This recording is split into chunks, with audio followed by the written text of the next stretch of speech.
আপনাকে স্বাগত জানাচ্ছি। আমি মিজানুর রহমান মিজান আমাদের পিএইচপি কোর্সের আরও একটি ভিডিওতে।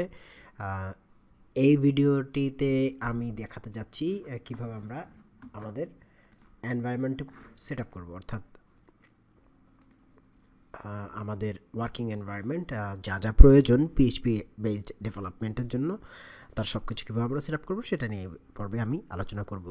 তো চলুন আমরা শুরু। আমাদের আগের ভিডিওগুলোতে আগের যে শুরুর ভিডিওতে আমরা আলোচনা করেছিলাম যে আমাদের পিএইচপি বেসড ডেভেলপমেন্ট করার জন্য কিছু সফটওয়্যারের প্রয়োজন হবে, যেমন অপারেটিং সিস্টেম। ডেফিনেটলি সেটা আমাদের আছে, না থাকলে তো আসলে আমরা কম্পিউটারই চালাতে পারবো না। তো অপারেটিং সিস্টেম সেটা উইন্ডোজ হতে পারে, লিনাক্স হতে পারে, অথবা ম্যাকিনটশের ওএস এক্স হতে পারে। তো যে কোনো একটা ম্যাকিনটশের উইন্ডোজ হতে পারে আর কি, অর্থাৎ operating system, not Windows, Macintosh OS. তো সেটা আপনার ডেফিনেটলি আছে। তো এরপর আমাদের যেটা প্রয়োজন হবে, যেহেতু পিএইচপি হচ্ছে স্ক্রিপ্টিং ল্যাঙ্গুয়েজ, তার সার্ভার প্রয়োজন হয়। তো আমাদের একটা সার্ভার লাগবে। তো অনেক রকম সার্ভার রয়েছে, তার মধ্যে অ্যাপাচি হচ্ছে সবচেয়ে জনপ্রিয় এবং এটা ওপেন সোর্স। এছাড়া আছে অ্যানজিনেক্স এবং এইচটিটিপিডিও আছে, আমরা সেগুলো ব্যবহার করতে পারি। লাইট স্পিড সার্ভার আছে, তো আমরা অ্যাপাচি ব্যবহার করব। দেন আমাদের ল্যাঙ্গুয়েজ লাগবে পিএইচপি। আমরা যেহেতু ডেটাবেস নিয়ে কাজ করব, আমাদের একটা ডাটাবেস সার্ভার লাগবে, যেমন মাইএসকিউএল আমরা ব্যবহার করব, অথবা মারিয়াডিবি।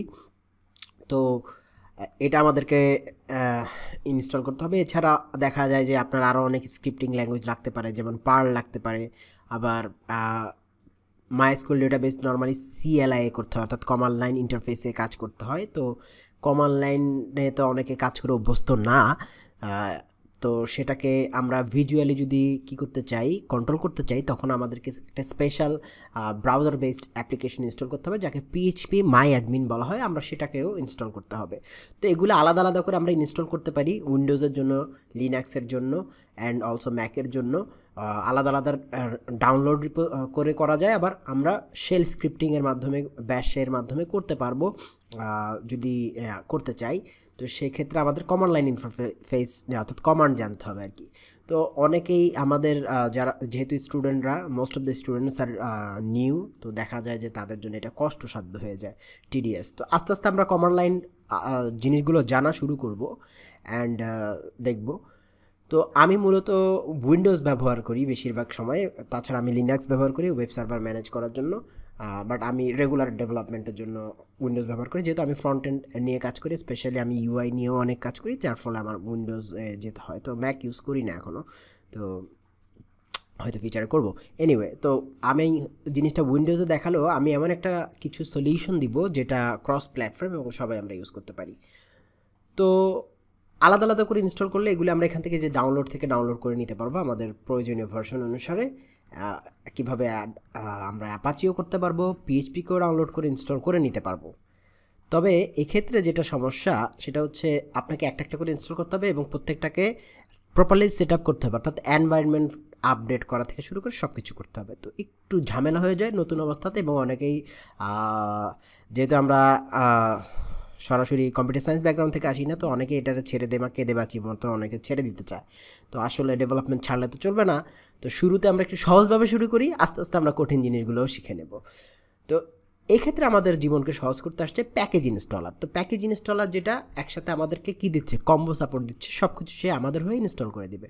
তো প্যাকেজ ইনস্টলার এরকম অনেকগুলো আছে, যেমন আপনার উইন্ডোজের জন্য ওয়াম্প আছে, জ্যাম্প আছে, তারপর ম্যাম্প আছে ম্যাকের জন্য। এরকম অনেক অনেক আছে, মানে অপশনসের অভাব নাই। এক একটার বৈশিষ্ট্যের জন্য স্বকীয়, এবং আপনি যেটা খুশি সেটা ব্যবহার করতে পারেন। এটা নিয়ে কোনো মাথা কামানোর কিছু নেই। এটা এমন কোনো রকেট সায়েন্স না যে আপনাকে এটাকে শিখাইতে আমাকে একটা টাইম দিতে হবে। আপনি আপনার যে কোনো চয়েসের একটা ইউজ করতে পারেন, কোনো সমস্যা নাই। তো আমি যেহেতু একটা কোর্স করাচ্ছি, তো আমি টার্গেট করব ক্রস প্ল্যাটফর্ম, যেটা আমার লিনাক্স স্টুডেন্ট, ম্যাক স্টুডেন্ট এবং উইন্ডোজ স্টুডেন্ট সবাই ব্যবহার করতে পারবে, যার ফলে আমার এই একটা ভিডিওর প্রসেসটা সবার জন্য সেম হয়। তো আমি এমন একটা হিসেবে সিলেক্ট করব এক্সাম্প, অর্থাৎ XAMPP. X for cross platform, X cross থেকে আসছে X, A for Apache, M for MariaDB অথবা মাইস্কুয়েল, পি ফর পিএইচপি এবং পি ফর পার্ল। তো এখানে আরেকটা জিনিস আছে, পিএইচপি মাইডমিনটাও ইনস্টল করে দেওয়া আছে। তো সুবিধা হচ্ছে এখানে।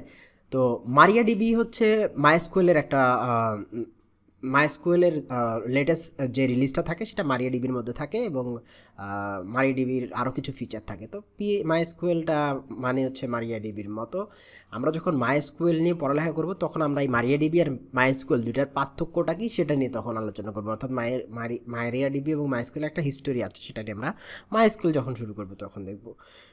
তো এগুলো আমরা ইনস্টল করতে পারবো জ্যাম দিয়ে। তো আপনার ভার্সন অনুসারে এই যে jam for Windows, jam for Linux, jam for OS x আপনি নামায় নিতে পারেন আপনার পছন্দের ভার্সন। তো এটা ডাউনলোড করে নেবেন।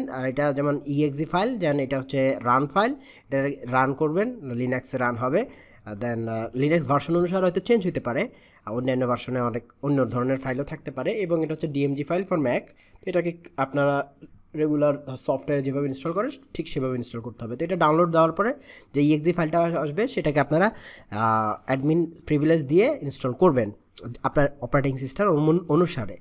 এরপর যেটা ঘটবে, ইনস্টল হয়ে যাওয়ার পরে উইন্ডোজ যারা এখানে জ্যাম্প নামে একটা জ্যাম্প কন্ট্রোল প্যানেল পাবেন, এই যে একটা জ্যাম্প কন্ট্রোল প্যানেল। তো এটাকে আমরা রান করব। এটাকে রান করার ক্লিক করবেন, যখন করার সাথে সাথে প্রথম যখন ক্লিক করবেন এমন একটা উইন্ডোজ সিকিউরিটি অ্যালার্ট আসবে।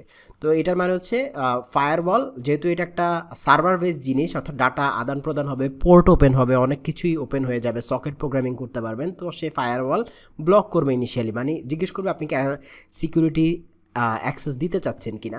তো এখান থেকে আপনার নেটওয়ার্ক অনুসারে প্রাইভেট নেটওয়ার্কে স্টিক মার্ক দিয়ে আপনি অ্যালাউ অ্যাক্সেস দিবেন। আর আপনি যদি মনে করেন যে এয়ারপোর্টে আছেন বা যে কোনো আমার বাসায় আসছেন বা আপনার ফ্রেন্ডের বাসায় গেছেন, সেটা আপনি সেখানে আপনি ওটাকে প্রাইভেট পাবলিক নেটওয়ার্ক হিসেবে ডিফাইন করেছেন বা অ্যাসাইন করেছেন, সেখানেও যদি আপনি ব্যবহার করতে চান আপনি ওটাতেও টিকমার্ক দিয়ে অ্যালাউ অ্যাক্সেস করতে পারেন। তো অ্যালাউ অ্যাক্সেস করলে যেটা হবে, আমি এখানে করছি, তো এই আমি ক্লিক করলাম। তো অ্যালাউ অ্যাক্সেস করার পরে এমন একটা উইন্ডোজ আসবে, অ্যাপ্লিকেশন উইন্ডোজ আসবে বা অ্যাপ্লিকেশন এরিয়া আসবে। এটা same, quite same for Mac and Linux and also Windows. তো অর্থাৎ এরকমভাবেই আসবে। তো এটা ইনিশিয়ালি এইভাবে আসার মানে হচ্ছে আপনার এটা চালু হলো, বাট স্টিল আপনার সার্ভার চালু না। সেটিংয়ের অনুসারে আপনার সার্ভারটা চালু হতে পারে, উইন্ডোজ চালু করার সাথে সাথেও হতে পারে। আমরা আস্তে আস্তে সেই সব সেটিংয়ের দিকে যাব, বাট নট নাও। আমরা এখন যেটা করবো, যে এখানে অ্যাপাচিতে যদি ক্লিক করেন অ্যাপাচি সার্ভারটা স্টার্ট হবে। অ্যাপাচি সার্ভার স্টার্ট হওয়ার সাথে সাথে পিএইচপি ইঞ্জিনটাও স্টার্ট হয়ে যায়। তো এটা আমাদেরকে জানতে হবে। হ্যাঁ, তো এটা একটু সময় নিচ্ছে, যে স্টার্ট হয়ে গেলে গ্রিন হয়ে যাবে এবং দুটা প্রসেস আইডি আসবে।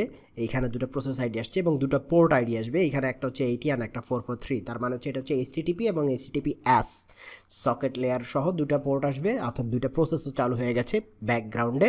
অ্যান্ড এরপর আমরা যেটা করবো, মাইএসকিউএলটাকে আমরা চালু করে দিতে পারি, যদিও ইনিশিয়ালি এখন শুরুর দিকে আমাদের এটা না চালু করলেও চলবে। তো এটা একটা প্রসেস আইডি আসলো, মাইএসকিউএলের ডিফল্ট পোর্টটা আসবে না এখানে, বাট মাইএসকিউএলের পোর্ট আছে, এই যে আসছে 3306 পোর্ট দিয়ে মাইএসকিউএল কানেক্ট করলো। এছাড়া ফাইল, আমি এখানে অনেকগুলো, ওই যে বললাম আরও অপশন আছে, মার্কারি, টমক্যাট, ফাইলজিলা, আপনার জ্যাম্পের সাথে অনেক কিছু শিপ হয়ে আসে। আপনার ওগুলো লাগলে আপনি ওগুলোকে অন করতে পারবেন, যেমন টমক্যাট সার্ভার আছে, অ্যাপাচি টমক্যাট, জাভা সার্ভলেট বা কিছু এরকম প্রোগ্রাম করার জন্য এটাও কাজে লাগে। যাই হোক, তো এইগুলো আমরা করলাম। আমরা এখানে অ্যাডমিনিস্ট্রেশন করতে পারবো, বাট আপাতত আমরা কিচ্ছু করবো না। এখন আমাদের এটা রেডি হয়ে গেল পিএইচপি নিয়ে কাজ করার জন্য। তো এখন আমি যদি এখানে লোকাল হোস্ট লিখি, লোকাল হোস্ট মানে হচ্ছে আমাদের যেই লোকাল ডোমেইনটা আর কি, যেটা অ্যাসাইন করা হয়েছে, এটা নিয়ে আমরা পড়বো। ভার্চুয়াল হোস্ট ফাইলে এটা অ্যাসাইন করা আছে, আমরা সেটাকেও চাইলে চেঞ্জ করতে পারবো। অ্যান্ড এটাকে আমরা চাইলে 127.0.0.1 দিয়ে অ্যাক্সেস করতে পারি। হ্যাঁ, এই 127.0.0.1 এটাকে বলা হয় লোকাল হোস্ট বা রুট ওয়েব সার্ভারের। তো এটাকে বলা হয় হ্যাভেন, আর এটাকে বলা হয় হোম অফ ওয়েব ডেভেলপার। তো এটা হচ্ছে আমাদের হোম। তো এটাকে, এই যে এটা আইপি বেসড, অ্যান্ড আমরা এখানে চাইলে ডোমেইন বেসডও সেটা দিতে পারছি। তো এখানে রিডাইরেক্ট হয়ে একটা ফোল্ডারে আসছে। আমরা এইখানে যখন ইনস্টলটা করলাম, ইনস্টলটা যে ড্রাইভে আপনি করবেন সেই ড্রাইভে হবে। আমি ধরে নিচ্ছি আমরা সবাই এই জিনিসগুলো জানি। তো আমারটা সি ড্রাইভে করা আছে, যে জ্যাম্প। দেন জ্যাম্পের অনেকগুলো সফটওয়্যার ইনস্টল করা থাকে, বাট ওয়েব সার্ভারের যে ফাইলগুলো রাখতে হয় সেটা জ্যাম্পের ভাষায় সেটা রাখতে হয় htdocs-এ। আবার আপনি যদি অন্য কিছু ইনস্টল করেন, সেটা কী হইতে পারে, HTML হইতে পারে, www হইতে পারে, পাবলিক আন্ডারস্কোর HTML হইতে পারে, ওয়েব হইতে পারে। তো এইটা হচ্ছে এরকম ডিফারেন্ট নাম থাকবে। এইগুলো হচ্ছে প্রজেক্ট। এখানে আমার আগে থেকে করা অনেক প্রজেক্ট আছে, তো সেগুলো। তো বাই ডিফল্ট ড্যাশবোর্ড, এই যে এখানে একটা ড্যাশবোর্ড নামে ফোল্ডার আছে এবং একটা ইন্ডেক্স ফাইল, এই দুটো থাকবে আপনি যখন ইনস্টল করবেন। তো এই এ যেটা করছে আমি জাস্ট একটু দেখাচ্ছি আমরা এই কোডটা, যেহেতু আমরা পিএইচপি কোর্স করছি। তো এইখানের যে ইন্ডেক্স ফাইলটা আছে সেটাতে একটা স্পেশাল পিএইচপি কোড লাগানো হয়েছে। কোড লাগানো হয়ে বলা হয়েছে যে তুমি চেক করো যে কেউ লোকাল হোস্টটা এইচটিটিপি দিয়ে দিছে নাকি এইচটিটিপি এই এস দিয়ে দিছে। তো সেটার উপর ভিত্তি করে সে আমাদেরকে রিডাইরেক্ট করে নিয়ে যাচ্ছে ড্যাশবোর্ড নামক ফোল্ডারে। লোকাল হোস্ট লাগাইছে এই যে এটা, দেন সার্ভার লোকেশন এইচটিটিপি হোস্ট যেটা সেটা লোকাল হোস্ট লাগালো, দেন আমাদেরকে সে নিয়ে গেল এই যে ড্যাশবোর্ড নামক ফোল্ডারে। অর্থাৎ আমরা আসলে লোকাল হোস্ট যখনই যাচ্ছি সে রিডাইরেক্ট করছে আমাদের, এটাকে বলা হয় রিডাইরেক্ট করা। হ্যাঁ, সে আমাদের রিডাইরেক্ট করে এখানে নিয়ে আসছে, আর কিচ্ছু না। তো এটা আমরা আমাদের ইচ্ছে মতো ফোল্ডারে যেতে পারবো। ধরেন আমরা এখানে আরেকটা ফোল্ডার ধরেন টেস্ট, আমরা সেটার মধ্যে চলে যেতে পারবো। তো এই ফোল্ডারটা নাই যার ফলে এটা আসেনি। হ্যাঁ, তো আমরা এইভাবে চাইলে করতে পারি। তো চমৎকারভাবে এইভাবে কাজ করা যায়। এবং মনে রাখতে হবে আমরা আমাদের প্রত্যেকটা প্রজেক্ট একটা আলাদা আলাদা ফোল্ডারে এখানে রাখবো, এবং পরে আমরা চাইলে সেগুলোকে ডোমেইন ম্যাপিং করতে পারবো। বাট ফর নাও আমরা আলাদা আলাদা ফোল্ডারে আমাদের আলাদা আলাদা প্রজেক্ট রাখবো। সো আশা করি আমরা সবাই আমাদের সেট আপ করতে পারবো এনভায়রনমেন্ট, এবং পরবর্তী ভিডিওতে আমরা কিছু মিথ নিয়ে আলোচনা করতে পারবো বা করতে পারি। পিএইচপিকে অনেকেই বলে পিএইচপি সিকিউর না, পিএইচপি খারাপ, পিএইচপি এই, পিএইচপি সেই। আসলে ডেভেলপারের উপর ডিপেন্ড করে তার অ্যাপ্লিকেশনটা কেমন হবে। তো এই মিথ নিয়ে একটা আলোচনা করে তারপরে আমি এর পরের ভিডিওতে, বা মিথটা হয়তো নাও করতে পারি, আরও পরে মিথটা নিয়ে আলোচনা করতে পারি। এর পরের ভিডিওতে আমরা আমাদের প্রথম পিএইচপির অ্যাপ্লিকেশন তৈরি করবো এবং বেসিক কিছু ফিচার নিয়ে দেখব। তো আপনারা সবাই হোমওয়ার্ক হিসেবে জ্যাম্প অথবা আপনাদের ডেভেলপমেন্ট এনভায়রনমেন্টটা ইনস্টল দিয়ে আমাকে জানাবেন। সো সবাই ভালো থাকুন, সুস্থ থাকুন, আল্লাহ হাফেজ।